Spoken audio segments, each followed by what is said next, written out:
tell the truth, does this surprise you guys? Redefine a rookie contract. The clause is seen as a groundbreaking move, potentially reshaping how athletes negotiate their contracts in the future. The clause has some discussion and debate within the NFL, with some seeing it as a threat to the traditional contract model. Anytime you do something different outside of the norm, then you have just set a new pattern, and you've opened up something about what's possible. The NFL figured dangling a $2 million deal would have Shedeur Sanders sprinting into the league's arms. Not even close. Instead, he coolly turned it down, leaving the NFL looking like a kid staring at their fallen ice cream cone. Now front offices are scrambling, executives are sweating, and fan bases everywhere are buzzing with questions. What's Shedeur seeing that the league can't? This whole standoff has become less like a contract negotiation and more like a primetime soap opera, only with helmets, pads, and way higher stakes. It's reported that his jersey sales have reached 250 million. Wait, what? 14 million in commissions. Yeah, he didn't ran it Quarter up. mil? I mean, 250 quarter bill, excuse me? Yeah. Jesus. He didn't ran it up. No, he didn't make 14 million. I pray that that's real, because shout to him. Paid more than any first round pick. Facts. They said with this clause, and like if he becomes like a superstar, he could be the richest NFL player ever. That's why he didn't get picked. He came here, fuck shit up. Yeah, I didn't know about that. I'm happy to have heard about that, because we talk about the WWE stuff and how much they work, but they get a percentage of that merch. If you're enjoying, please subscribe Shedeur Sanders to the channel. It helps more than you think. The NFL was convinced it had the playbook nailed. Toss Shedeur Sanders a glossy $2 million deal, add a splash of buzz, and watch him sign like an eager rookie chasing a dream. Instead, Shedeur glanced at the offer and essentially said, "Nice try, but no." Now the league's executives are pacing like anxious teens who fired off a bold text and got left on read. Confused, embarrassed, and wondering how the script flipped so fast on their sure thing.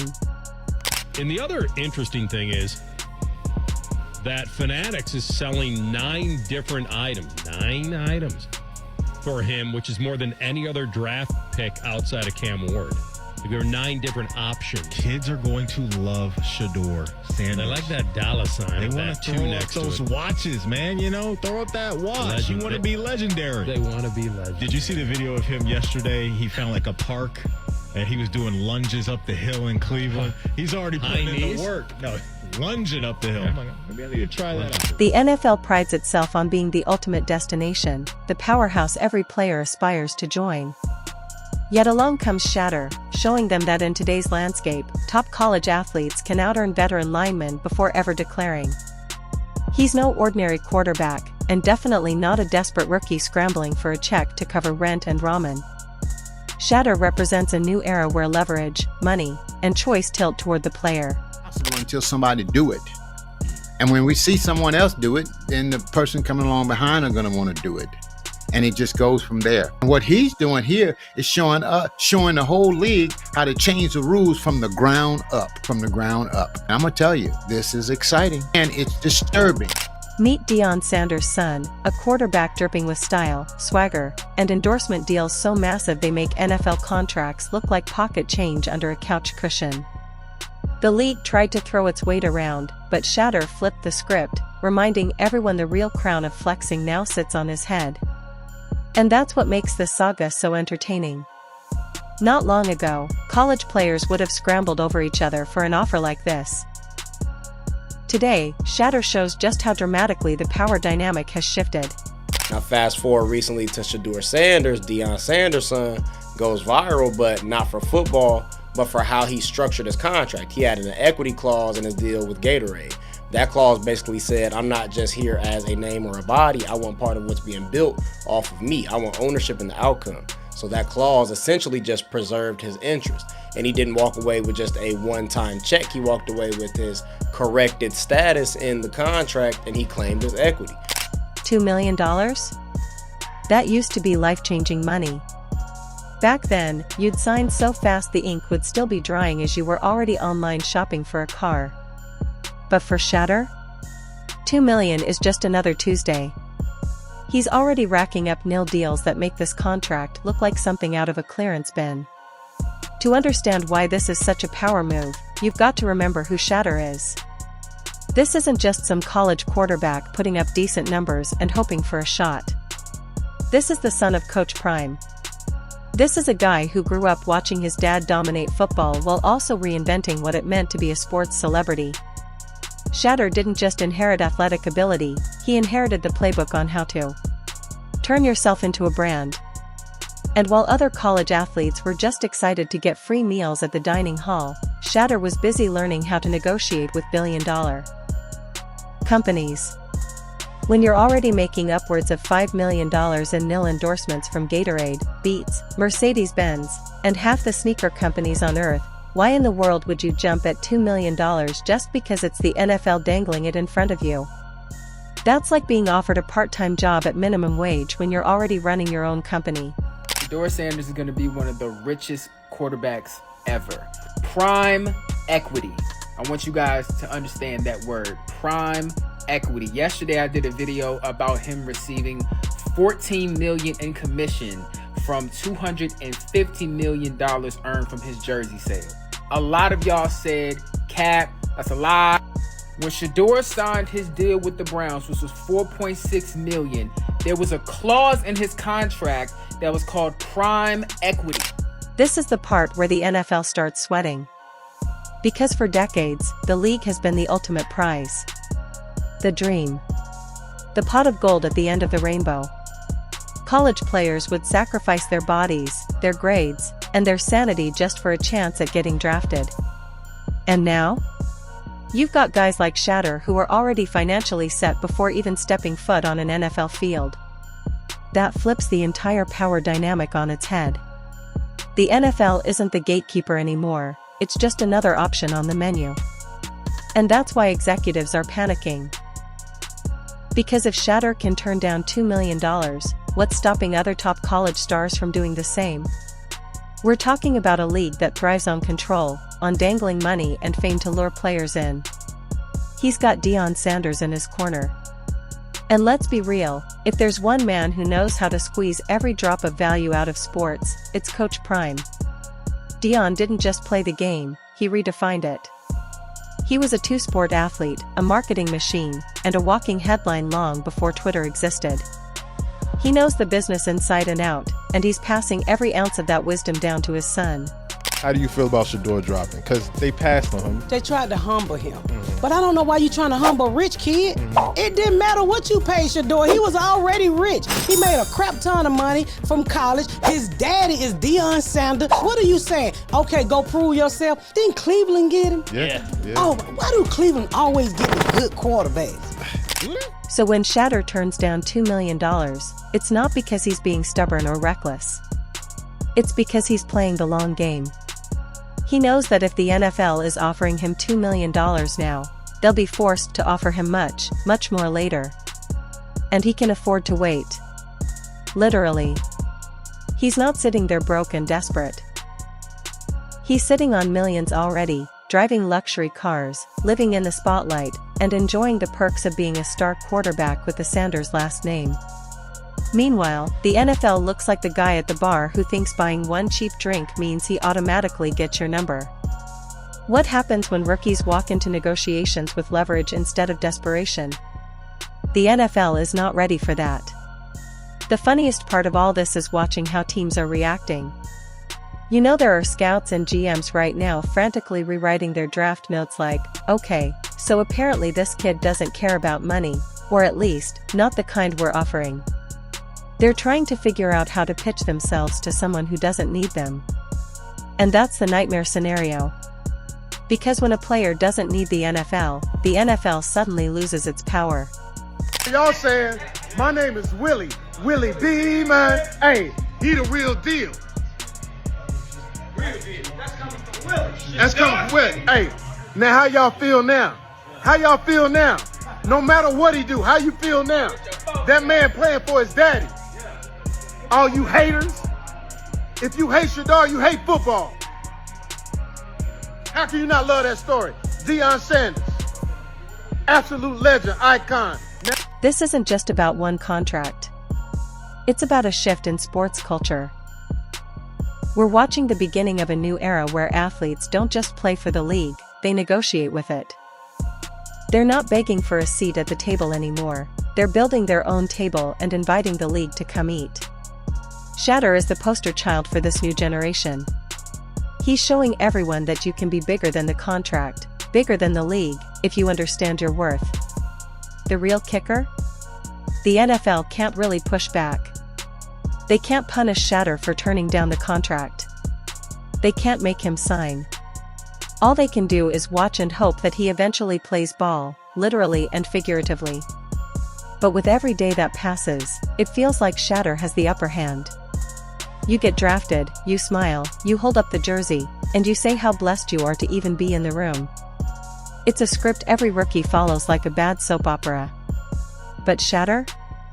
He ripped that script to pieces and set it on fire. He's not here to bow and scrape. He's here to let the league know he's already on top of the mountain, and they'll have to climb up to meet him. This is the first time in history that a 5th round pick has led jersey sales. Nobody is watching 3rd, 4th round as much as we would watch it. But you got to understand, freedom of speech is not free.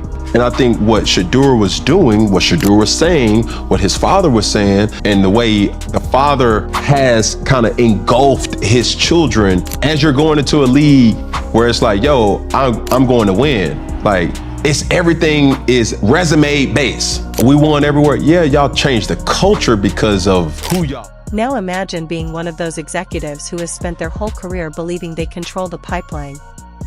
They're used to dangling just enough money to keep players hungry but not satisfied. But with Shedeur, that model falls apart. He's not hungry, he's feasting. He's not looking for scraps, he's the one serving the meal. Suddenly, the NFL looks less like the almighty gatekeeper and more like the awkward friend begging to be invited to the cool kids table. This is why the panic is so entertaining. The league's PR machine is trying its best to downplay the situation, but behind closed doors, you know they're in meltdown mode. The truth is, the NFL needs Shedeur more than Shedeur needs the NFL. That's the real punchline here. He doesn't have to jump into the league right away. He can play another season, rake in more nil money, expand his brand, and wait for the market to catch up to him. Every snap he takes at Colorado adds to his highlight reel, his fame, and his negotiating power. Meanwhile, the NFL is left sweating bullets, knowing that every day he delays makes them look less important. And let's not overlook the fact that Shedeur's dad, Dion, is orchestrating this like a maestro. This man has been in the spotlight his entire career. That's the plan. If that's not what you're trying to do, don't get me. If you ain't trying to change the franchise or the culture, don't get me. So you should know history repeats itself over and over and over. And I've done it over and over and over. So it should be no question why an NFL franchise should pick him. He knows the value of timing, of building hype, of turning a simple decision into a headline. You think Shedeur turned down $2 million without some strategic planning behind it? Please. Dion probably saw the offer, laughed, and told his son, "We can do better." And just like that, the NFL became the punchline of their family dinner conversation. For Shedeur, this is about more than money, it's about setting a precedent. If he caves for $2 million, he sends a message that players like him can be bought cheap. But by turning it down, he establishes himself as the standard. He's basically saying, if you want me, you better come correct. None of this discount superstar nonsense. Quarterbacks, wide receivers, even linemen are suddenly thinking, wait, maybe I don't need to sprint into the league at the first chance I get. Maybe I can stack nil deals, build a brand, and enter the draft on my terms. That kind of thinking terrifies the NFL. Because once players realize they have options, the league loses its monopoly. The irony here is that the NFL built its empire on exclusivity. They positioned themselves as the only real path to football glory. His jersey, according to Fanatics, is the best-selling jersey in his draft class. So what do you guys think about that? His nickname is too. Like, because it's different jerseys. Colorado or the... Oh, his NFL jersey. Yeah, his Browns jersey. Yeah, this draft. 2 Browns jersey, yeah. Yeah, well, listen, man, that's one thing that we didn't think would be a problem. Him knowing how to market and him knowing how to sell tickets. And people confuse his confidence with arrogance. But now, that exclusivity is cracking. College football, with nil deals, social media platforms, and national TV exposure, is starting to look like a rival empire. The NFL can't just waive contracts and expect obedience anymore. The players have leverage, and Shedeur just demonstrated exactly how powerful that leverage can be. What makes this even funnier is how badly the league underestimated him. They really thought they could flash a $2 million check and watch him fold like an amateur poker player. But Shedeur played it cool, shoved the chips back, and told them to raise the stakes. The other half are clutching their pearls, acting like he just disrespected the sacred tradition of the NFL. But love him or hate him, everyone is talking about him. And that's the point. Attention equals power. Shedeur's name is now plastered across every sports headline, and the NFL can't control the narrative. He does. And here's the kicker, by saying no, Shedeur might actually end up making 10 times more in the long run. Think about it. If teams are desperate enough to get him, they'll up the ante. Suddenly, it's not $2 million, it's $20 million. And, you know, he's his father's child. We didn't think he's going to make no money. Now, listen, Cleveland Brown doesn't need to get a lot of money back, especially from the money they spent with Deshaun Watson. If they end up selling a lot of Shedeur jerseys, whether he plays or not, they'll keep him. Because jerseys make a lot of money, and that's part of getting the money back for an organization. So, congratulations to Shedeur. Congratulations. Suddenly, you're not negotiating from a place of desperation, but from a throne. That's how you change the game. That's how you turn yourself from a player into a movement. The NFL's nightmare scenario is already unfolding. Because the second Shedeur proved he could turn down their offer, the illusion of control shattered. Every college star now sees the blueprint. And the league knows it. They're scrambling to figure out how to keep the old system intact, but the truth is, the old system is dead. Shedeur just buried it. The funniest image you can paint is NFL owners in a boardroom, staring at each other in silence, realizing a college kid just outmaneuvered them. Billionaires, CEOs, and lifelong executives, all outsmarted by a quarterback who hasn't even thrown a pass in the NFL yet. That's not just a shift in power. That's a full-blown revolution.